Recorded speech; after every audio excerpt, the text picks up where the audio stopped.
Hey everybody, welcome back to JT Channel and welcome to my review of what is probably the last thing I'll review from WrestleMania weekend, the Monday Night Raw after WrestleMania, except it wasn't on the Monday, was it? We'll talk about that in a second, but I should stop making promises I can't keep. That's a little bit excessive, but it's funny because during the day yesterday I told my wife not to worry because the Raw for WrestleMania usually isn't an entire show of big moments. So when I review it, I'll just review the highlights. I'm an idiot. Last night was amazing. One of the best Raw after WrestleManias we've ever seen. I have complaints. Don't get me wrong. It wasn't perfect. People saying it was the best one ever. They might not be wrong. I'd be hard pressed to come up with a better one. But there were a few things I would have done differently. But instead of me just saying that, let's get into it and I'll explain my Monday joke in just a moment. But the first thing that happened on Raw, and I asked on social media who's going to come out first, and it was, of course, our new 17-time world champion, John Cena. Came out the same way he did at WrestleMania. No hype or nothing, just came out black and white. He cut the promo he's been cutting, saying that, we get nothing, and he's the last real world champion, and he did this cool thing where it had how many dates he was going to wrestle this year. Well, appear this year. It was 36. And then he counted how many he's already had and how he has 27 left. And the crowd was chanting "what" every time he counted down. It was the one time the "what" chant was more than acceptable. Anyway, it was fun. He pointed out that they aren't matches, they're just appearances. He doesn't have to wrestle, he just has to show up. And he was talking about how the last real champ, blah, blah, blah. I'm not going to bore you with the promo because what happened right as he was about to leave was the best. The crowd started to get excited. I was like, what's going on? And Randy Orton popped up behind John Cena. He turned around to say something. He got caught with an RKO. Backlash is in Randy Orton's hometown of St. Louis, Missouri, so that makes sense. This is awesome. It was one of the feuds that I was a little worried we weren't going to get during Cena's last run, but I'm really glad they decided to go with it. I'm really glad they decided to do it right away. A lot of people seem to be happy about that. I was concerned. I don't care what the internet thinks, but I do look to the internet to see the reactions, the online reactions to these things. I don't have a Twitter because that's a shitty platform, but I do have a Facebook, I do have an Instagram. Hell, I even have Snapchat, and sometimes on there, some of my friends will post their reactions. And the overall reaction was awesome. Everyone was really happy about this. I'm ecstatic. Randy Orton's probably the GOAT in my opinion. He's too good at everything he does. He's hilarious. The Joe Hendry match is still stuck in my head. So this is an absolutely fantastic first feud. I don't know if Backlash is one of the dates that's on John Cena's schedule, but you have to assume that's where they're going to do this match. Like I said, it's in St. Louis. That's how he opened up Raw. John Cena, big promo, gets RKO'd by Randy Orton. Now, I hope I have all this in order. I had to look it up online to make sure I had it in order. I had one thing out of order, so if I miss anything, my apologies. I am still just trying to hit the highlights. The next highlight was Becky Lynch and Lyra Valkyria defended their women's tag team titles that they had just won the night before against Liv and Raquel. Big rematch. Long story short, there was a miscommunication, I think, or Lyra was taken out, and Becky was taken out, and Lyra got hit with the Oblivion, and they lost the titles back to Liv and Raquel. Now, I don't mind hot potatoing titles as long as it's like there's a good reason for it, and we do something good with these belts because the women's tag team titles are the most underutilized belts in potentially all of wrestling. And the sell job that Lyra did for that Oblivion, she spiked herself. It was awesome. And after the match, Becky Lynch attacked Lyra Valkyria. Now I know that seems like why are you overshadowed? Whoa, Becky turned heel. What the heck? Becky Lynch can't be a heel. Don't clip that thing I just did. Becky Lynch cannot be a heel. I have said this before. I'll say it again. Every time they've tried to turn Becky heel, which it's only been one other time that I'm aware of when she was Big Time Bex, it just doesn't work. People love Becky Lynch too much. When she was in there beating up Lyra Valkyria and hitting her with manhandle slams and doing whatever she was doing, she would go to leave and the fans would chant, "One more time, one more time." People just love Becky Lynch. I do like it when she has a little bit more which is a little edgier, I suppose. So I'm looking forward to it. She's going to go after the IC title. She'll cut her promo next week, I'm sure. And we'll just see what happens. I mean, I don't think she'll ever be booed quite like WWE is hoping. I don't know whose idea it is to keep turning Becky Lynch heel when everyone loves her. But I'm interested to see where this goes, especially since, like, at the press conference, Becky was like, "Oh, you're the future of this industry, especially of women's wrestling, and I have high, high hopes for you," blah, blah, blah. So it's really, really interesting to see where they go with this. Again, I just don't think Becky Lynch can ever be considered a heel, but she attacked Lyra Valkyria. So that's that. This is where I got my stuff wrong. At the start of this video, I said that it wasn't really Monday Night Raw. Well, up next was the New Day coming out to celebrate being tag team champions for, like, the 12th time. Awesome. They got interrupted by Alpha Academy. And Maxine Dupree pointed out that they lost to the Alpha Academy a few months back. And so they should do a tag team title match. They come to the ring. They're about to have the match. The lights go out. Some weird music starts playing. And it very suddenly changes from a Monday to a Rusev Day. Rusev returns. He runs in the ring. The New Day runs out. He beats up Tozawa. He beats up Otis. And he puts him in the Accolade. Completely fine. I freaking love Rusev. I'm so happy he's back. Hopefully we can capitalize on the Rusev Day stuff again. He has a new theme song that isn't terrible, but I do kind of wish he would have had his old theme song, but whatever. This is my first real complaint, and maybe my only complaint. I'm definitely not complaining that Becky turned on Lyra. I just don't think she can be a bad guy. But a complaint I have here is this feels like an old school Vince McMahon bad WWE segment, because it's what Vince used to do all the time. He'd have, like, cruiserweights in the ring, or The Miz, or Dolph Ziggler, or tag teams in the ring, and then he'd have some returning star come out and just beat the hell out of them. It doesn't really set up any stories. It doesn't really do anything for anybody in the match. The New Day running away is, of course, always hilarious. I am glad Rusev is back, don't get me wrong. And Rusev versus Otis will be a fine match if they decide to do it. But it just doesn't make any sense to me that we would go this direction with Rusev. Maybe it's a small start, like a easy start, and maybe they have bigger plans in the future. Maybe we're all supposed to feel this way, like, oh man, really? Yay, he returned, but he beat up the Alpha Academy. Like, don't we have something bigger for Rusev? Maybe they do, and maybe we're just not there yet. But it was cool to see him back, for sure. I'm definitely happy he's back. Next up was a big surprise. This is one of the... For me, this was my favorite part of the show. I'm looking over my notes, and there was a lot of good stuff, including what happened in the main event segment. But for me, this was everything I could have wanted it to be. You all know I love Io Sky. She's one of my favorite wrestlers in the world, not just female. If I sat down and did a top 20, she'd end up in the top 10.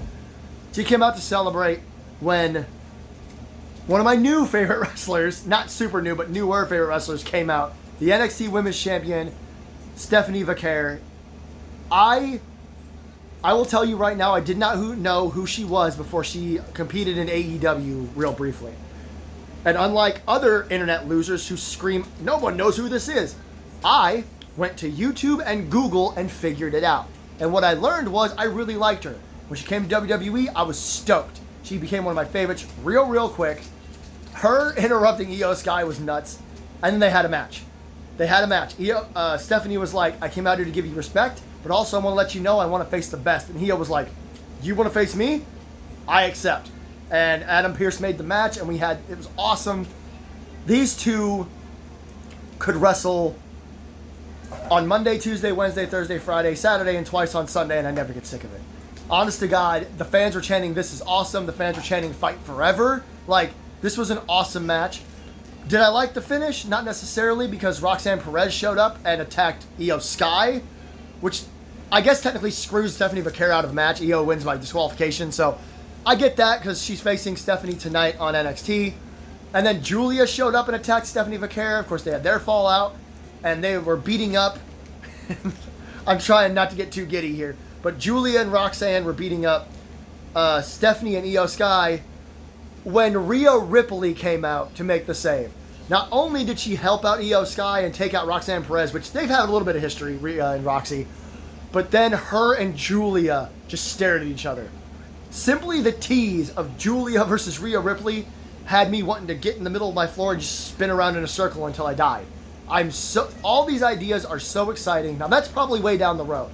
Don't get me wrong. Obviously I'm so excited I almost ran out of breath. That is probably way down the road. Julia, Stephanie, Roxanne, they all have things to do in NXT before they come up. But the match between Io and Stephanie was the best match of the night by, I cannot believe I'm about to say this, by a country damn mile. And the future of the women's division in WWE could not be brighter. Loved this match. Loved this segment. If you can't tell, it's my favorite part of the whole show. Next up was Jey Uso's championship celebration. And I'm just going to cut to the cool part. He was interrupted by Sami Zayn. If you know, you know. If you don't know, where have you been the last 5 years? Sami Zayn, of course, joined the Bloodline. And him and Jey became best friends and feeling Usi, and he became Sammy Uso. All that stuff came raining back down. We got an Usi chant. We got a Sammy Uso chant. Everybody thought, oh, Sammy's going to turn heel. I actually didn't want him to. My brother even said a Sammy turn would hit. But I just didn't think it was the right time. Kevin Owens just left with a serious injury. Sammy just came back after that grueling match with Kevin back at the Rumble, right? Hell, I don't know anything. And his first thing to come back, first thing for him to do when he comes back is to turn on someone he's been super close with all this time. Just didn't make any sense to me. Maybe down the road that'll happen. Maybe we get a Jey versus Sammy face versus face match. And it ends with Sammy turning on Jey or something. And then Jimmy came out, obviously, so they could all celebrate together. It was a good moment. Sammy, Jimmy, Jey all celebrating Jey Uso's championship win. Like I said, there's not a single person in the entire world or on the internet wrestling community, the IWC, there's not a single one of those losers that can convince me that this wasn't perfect. Jey deserved the win. Jey deserved the celebration. Yeet. Okay, this is where it gets interesting. So we were told that after Jey Uso celebration, we were going to get Dominic Mysterio versus Penta, and Dom was going to defend his Intercontinental Championship. And we had a backstage segment where Finn Balor celebrated with Dom and stuff. I still think we're headed towards a Judgment Day breakup, or at least Finn getting booted from it. And I was like, cool. Well, all of a sudden we cut back to Raw, and Gunther was standing in front of the announce table yelling at Michael Cole and Pat McAfee about what they've been saying about him. He's like, say it to my face. You got something to say? Let's go. Talk. And I was like, oh, this is going to be good. I thought we were leading to him like grabbing the microphone and talking smack. But eventually, Michael Cole got up and was like, look, man, I'm just doing my job out here. And Gunther got in his face, and Michael said, look, not for nothing, but I'm not the one who tapped out at WrestleMania. I'm just passing on information. Gunther knocked his headset off. And this was my second favorite part of the night. And Pat McAfee tried to get in between them, like, hey, calm down. And Gunther shoved Pat McAfee over. He went flying over his chair.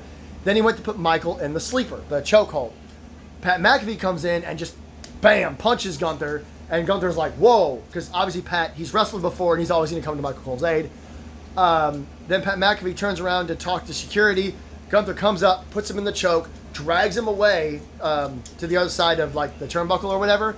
The security floods out there. He drops Pat McAfee, holds him in this choke, and then the Pat McAfee show people, I guess, whatever. His crew jumps the barricade to help him, but security's just trying to keep things calm. So the security's holding back the Pat McAfee show crew and also trying to get Gunther off of Pat. He holds this choke on for so long, and I mean, it probably goes on for a couple of minutes. We cut to commercial after they finally get Gunther off of Pat McAfee. We cut back from commercial. Joe Tessitore is there. He's explaining what's going on. We have this whole back and forth segment where like you're watching Pat constantly almost collapse and almost throw up while Michael Cole's trying to help him to the back with all security, Adam Pearce. And then Joe would talk a little more, and then we go back to the backstage area. Eventually, Pat gets taken to the trainers area with everybody. And Michael goes to walk away, and I don't remember, I couldn't quite hear Adam Pearce, but he said, you don't have to do this if you don't feel safe or whatever.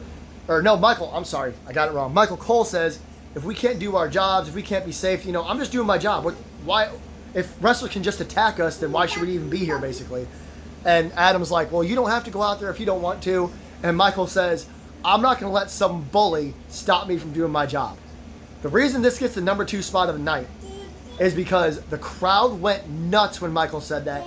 And you know that new chant they've been doing with Roman Reigns and Dirty Dom and Cody Rhodes? They started doing it for Michael Cole. They started going, Michael Cole. He got a huge reaction. It was so nice to see. We're likely leading to a match with Pat McAfee and Gunther, which is fine.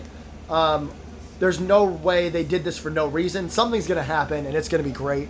I read somebody say online that maybe this is the first steps to a Goldberg return, because Goldberg's supposed to have his last match this year, and we haven't heard from him. I'm not going to speculate on that, but it was an awesome segment. I was actually a little uncomfortable, like I was when Gunther beat up Jimmy Uso, made him bloody and all that. I was uncomfortable. That's awesome when wrestling does that. So, obviously, I love this segment. I can't wait to see where it goes. We then did get Dominic Mysterio versus Penta. Not much to say about this. I only want to talk about the highlights. It was Dominic versus Penta. Dom is so over as Intercontinental Champion. Remember, we only booed him because it was fun to do. It was you played along with the crowd. But now that he's gotten this opportunity and he's champ, we all love him.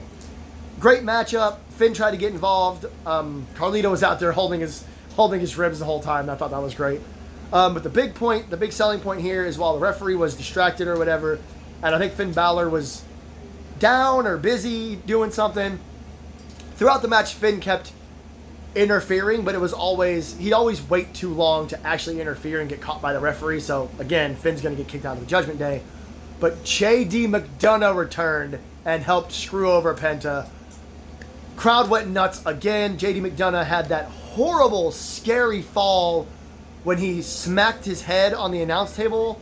I think he got a concussion and a punctured lung or something. Like, he went through hell, and he's already back. So, I said this on social media. The Judgment Day are basically baby faces at this point. Dominic retains. Good match. It was all really to set up J.D. McDonough's return.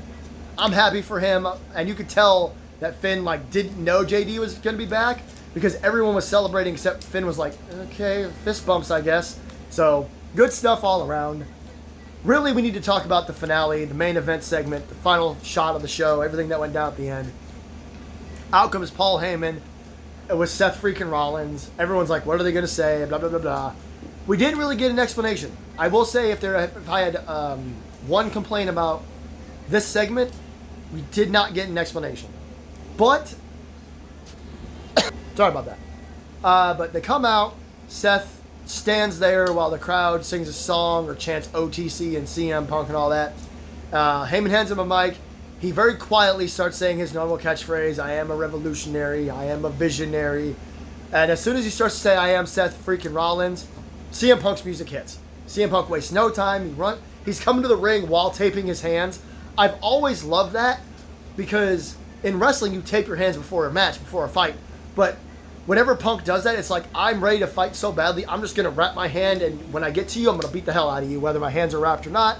They had a nice little brawl. Rollins gets knocked out of the ring. CM Punk goes after Heyman. Doesn't really last long. Rollins eventually takes him out, I think, with a stomp. It doesn't seem like much at this moment. At this moment, they have a little bit of a brawl, and Rollins hits him with a stomp. And then Paul Heyman gets the microphone, and he basically says that Seth Rollins is the future of the WWE, and they're going to run this company, and blah, blah, blah. And then Roman Reigns' music hit, obviously. I was hoping we would get Roman, but I wasn't sure we would get Roman, because it's Roman Reigns. Roman Reigns. Anyway, he comes to the ring. He beats up Seth Rollins. Well, actually, he just spears Seth Rollins. They run at each other, spear. Rollins goes rolling out of the ring, and Heyman's like, oh no, Heyman's facials. Amazing. And then Roman Superman punches Paul Heyman. Paul Heyman straight up did like a dead fall. A Pratt fall. That's what they're called. He just fell sideways. It looked great. And when he went to go spear Paul Heyman, he runs in. He gets speared by someone in a hoodie. The hoodie comes off. It's Braun Breaker. Crowd goes nuts. I went nuts. Then him and Seth face off for a second. And the camera work is so good because the camera, all you're seeing from the side is Seth and Braun. Braun runs, but he runs past Seth and spears CM Punk. And the look on Seth's face is the same look he had on Saturday night when Paul low-blowed Roman Reigns, where he just stood there because he knew. Same look on his face, and he put his arm around Braun Breaker. Braun Breaker is now a part of this new faction with Paul Heyman and Seth Rollins. Seth hits curb stomps on both of them. They all three hold each other's arms up, and that's how Raw goes off the air. This was an incredible show. Like, I'm talking about it for 20 minutes. I went into the show assuming we'd get some highlights, some big moments. Pretty much the whole show was just moment and moment and moment and match that, even if the match wasn't good, like the tag match didn't happen, but we got Rusev coming back. We got Io Sky versus Stephanie Vaquer, which got This Is Awesome and Fight Forever. Dom and Penta had a really good match because they're incapable of having a bad match. Like, genuinely incapable. I'm trying to not stutter over my words. But then not only did they have a great match, but JD McDonough returned, and we still have more building towards this Finn Balor storyline. The Gunther stuff with Pat McAfee, where's that going to lead? You know, Michael Cole calling him a bully and all that stuff. It's just, everything was so good. Even the women's tag team title match. Personally, I think the match they had on Raw was better than the one on WrestleMania Sunday. I don't know why. Maybe they were given more time because it was the Raw for WrestleMania, not actual WrestleMania where they have the same time for like the big moments. And of course, John Cena and Randy Orton.